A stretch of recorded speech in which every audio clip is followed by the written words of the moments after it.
जय श्री राम। कैसे हो प्यारे साथियों। उम्मीद करती हूँ आप सब अच्छे हैं और खूब मन लगाकर पढ़ाई कर रहे हैं। मैं हिंदी व्याख्याता कविता चौरान एक और नया वीडियो लेकर हाजिर हूँ। साथियों, आज के इस वीडियो में हम बात करेंगे, जैसे कि हम अपने हिंदी साहित्य का रिवीजन कर रहे थे और प्रमुख विधाओं में अपने प्रेमचंद युगीन जो उपन्यास हैं उनकी बात कर ली थी हमने। अब आज हम बात करेंगे प्रेमचंदोत्तर युग के उपन्यासों की, प्रमुख जो लेखक हैं उनकी और उनके प्रमुख उपन्यासों की। क्योंकि प्रेमचंद जी के बाद जो उपन्यास लिखे गए वो अलग अलग भागों में बट गए, जैसे मनोविश्लेषणवादी उपन्यास, समाजवादी उपन्यास। इस प्रकार से उनको हम अलग अलग 2-3 धाराओं में बांटकर आज हम पढ़ेंगे। तो सबसे पहले देखें प्रेमचंदोत्तर उपन्यास का समय माने साथियों, तो 1938 के बाद से आज तक का जो समय है वो प्रेमचंदोत्तर उपन्यास का ही समय माना जाता है। उसके बाद जैसे कि बात करें, सबसे पहले हम मनोविश्लेषणवादी उपन्यास, फिर है आंचलिक उपन्यास, ऐतिहासिक उपन्यास, प्रयोगवादी या आधुनिकता बोधवादी उपन्यास। तो पहले तो मैं आपको इन तीनों के ही थोड़े से लेखक बता देती हूँ। मुख्य जैसे मनोविश्लेषणवादी उपन्यासकार हैं वो तो मुख्य रूप से हैं जैनेन्द्र अगे, इलाचंद्र जोशी और नरेश मेहता। इन चारों उपन्यासकारों के उपन्यास आपको बहुत अच्छे से याद होने चाहिए। जैसे कि जैनेन्द्र जी ने भी कई उपन्यास लिखे, अगे जी के ज़्यादा उपन्यास नहीं मिलते हैं, शायद इनके 3 ही उपन्यास हैं मुख्य। इसके बाद इलाचंद्र जोशी और नरेश मेहता के भी आपको 2-2, 3-3 ही उपन्यास मिलेंगे, लेकिन ये मनोविश्लेषणवादी उपन्यासकार हैं, ये बात आपको याद रखनी है। इसके बाद प्रगतिवादी या साम्यवादी उपन्यासकार में बात करें तो उनमें एक प्रमुख नाम तो यशपाल जी का आएगा। यशपाल के उपन्यास भी कई हैं, उनको आपको थोड़ा सा क्रम से भी याद करना है कि उनका पहला उपन्यास कौन सा था, उसके बाद उनका क्रम पूछा जा सकता है। इसलिए आपको यशपाल जी के उपन्यासों का जो है वो आपको क्रम याद करना है। और यशपाल के साथ ही अमृतलाल नागर और रांगे राघव और उपेंद्र नाथ अस्क, ये 4 उपन्यासकार साम्यवादी या प्रगतिवादी उपन्यासकार माने जाते हैं। इसके बाद आंचलिक उपन्यासकार के रूप में एक तो प्रसिद्ध फणीश्वरनाथ रेणु जी हैं ही, इसके अलावा भी हम 1-2 और उपन्यासकार देखेंगे। ऐतिहासिक उपन्यासों की बात करें तो ऐतिहासिक उपन्यासों में सर्वप्रथम जो नाम आता है, सबसे महत्वपूर्ण जो नाम है वो है झारी प्रसाद द्विवेदी जी का।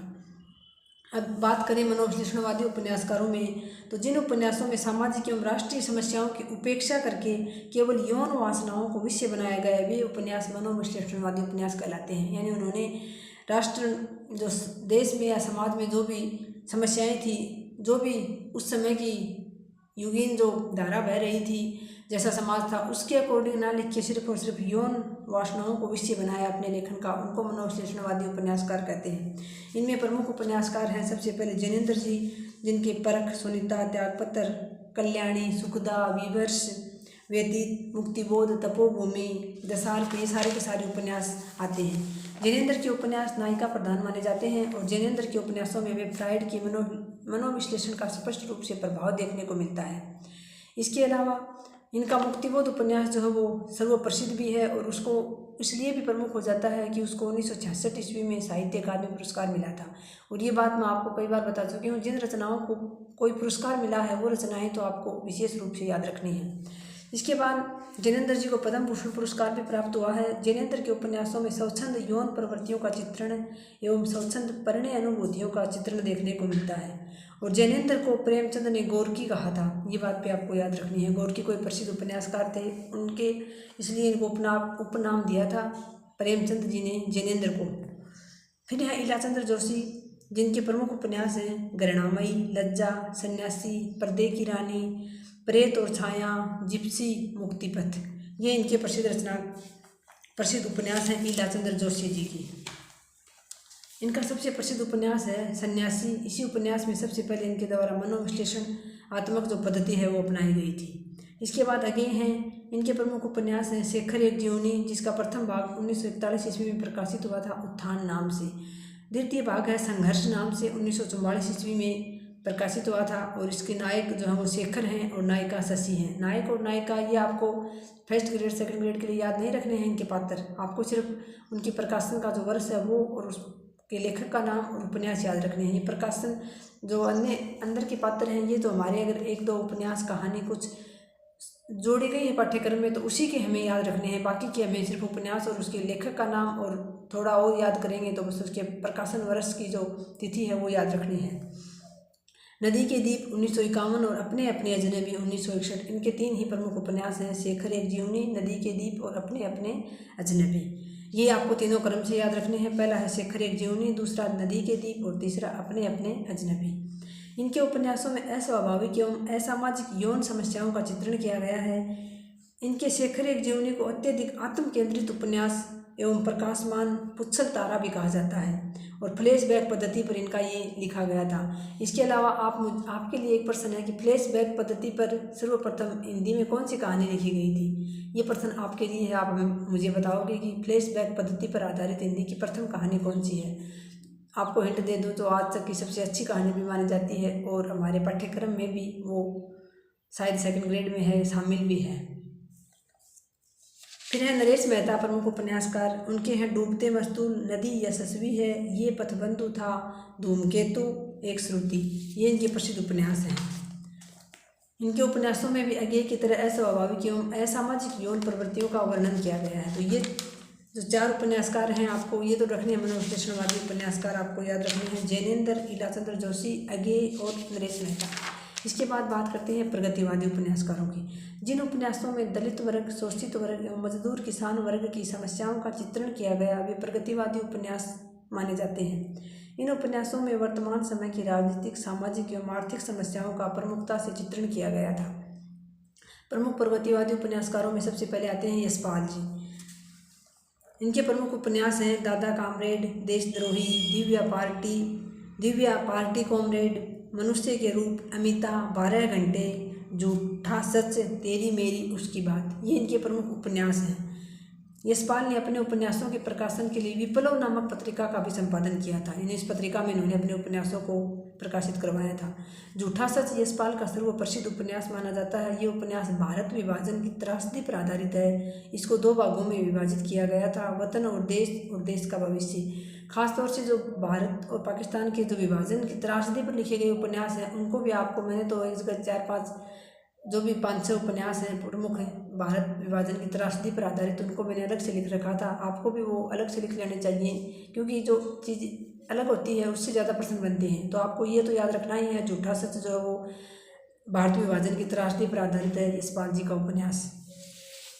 इसके अलावा तेरी मेरी उसकी बात उपन्यास भी इनका प्रसिद्ध उपन्यास है। 1942 के भारतीय स्वाधीनता संग्राम पर आधारित इस उपन्यास के लिए इनको 1976 में साहित्य अकादमी पुरस्कार मिला था। फिर है रागे राघव। इनके उपन्यास हैं कब तक पुकारूं, अंधेरे के जुगनू, मुर्दों का टीला, चीवर, गरोंदे, विषाद मठ। ये इनके प्रमुख उपन्यास हैं और इनके उपन्यासों में शोषित वर्ग की समस्याओं का चित्रण किया गया था। इनका कब तक पुकारूं उपन्यास जो ब्रज क्षेत्र के नटों की जीवन शैली पर आधारित था। अंधेरे के जुगनू उपन्यास इनका उत्तर प्रदेश की ग्रामीण पृष्ठभूमि पर लिखा गया उपन्यास था, इसलिए अंधेरे के जुगनू को आंचलिक उपन्यास भी माना जाता है। इनका मुर्दों का टीला उपन्यास मोहनजोदड़ो के गणतंत्रात्मक शासन का वर्णन किया गया है। मोहनजोदड़ो जो प्राचीन सभ्यता थी उस पर आधारित है इनका मुर्दों का टीला। इसके बाद है भगवती चरण वर्मा। इनका उपन्यास है चित्रलेखा, भूले बिसरे चित्र, सबही नचावत, राम गोसाई, टेढ़े मेढ़े रास्ते, युवराज चुंडा और चाणक्य। ये इनके प्रसिद्ध उपन्यास हैं। इनके भूले बिसरे चित्र में 4 पीढ़ियों की परिवर्तनशील कथा का वर्णन किया गया है और इनके भूले बिसरे चित्र को ही 1961 ईस्वी में साहित्य अकादमी पुरस्कार भी मिला था। इस उपन्यास में कांग्रेस की स्थापना 1885 से लेकर 1930 ईस्वी तक की राजनीतिक परिस्थितियों का वर्णन किया गया है इनके भूले बिसरे चित्र उपन्यास में। इसके अलावा टेढ़े मेढ़े रास्ते में इनका एक ऐसे परिवार का चित्रण किया गया है जिसमें पिता सामंतवादी और उनके 3 पुत्रों में से एक गांधीवादी, दूसरा साम्यवादी और तीसरा आतंकवादी है।